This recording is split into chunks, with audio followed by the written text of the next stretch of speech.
હવે અમે અડધી રાતે કરોડોનો વહીવટ કરતા હોય ને એવો વિડીયો ઉતારવાનો છે. બાકી હાચે લાઈવમાં તો કરોડોનો વહીવટ શું નીકળે, ફાકા ઝીકી જ કરવાના છે.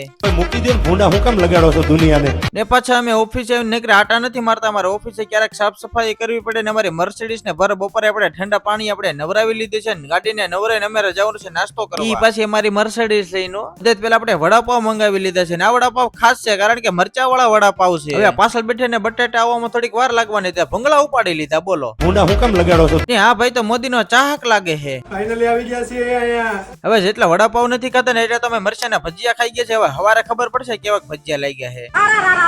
ને હવે એક દોસ્તર ઇમરજન્સી ના કારણે આપણે ફોર વ્હીલ એમના ઘરે લઈ ગયો તો ને આપણે એમના ઘરે ફોર વ્હીલ લઈને આવતા રહ્યા છીએ. ને એવા સફેદ રૂમાલ ને કાળા કપડા અને ડાકોનો વેશ ધારણ કરીને ક્યાં જવાનું છે? અમારે છે ડિશ ડ્રાઈવ, એટલે અમારે જવાનું છે પૈસા ઉઘરાવવાનું. એ ફાઇનલી પેલી જગ્યાએ આપણે પેલી પોઈન્ટ પાડી લીધી છે ને અડધો પોણો ટાર્ગેટ તો અહીંયા પૂરો થઈ ગયો કારણ કે 7000 ની તો પોઈન્ટ પાડી લીધી છે. ભાઈ બહુ મોટું કામ કરી લીધું છે કારણ કે આ ગામના છે ને એ ગામમાં અમને મકાન નતા મળતા. એટલે આ ભાઈ મકાન બતાવી દીધા છે. એ ભાઈને થેન્ક યુ કહી દઈએ અમે.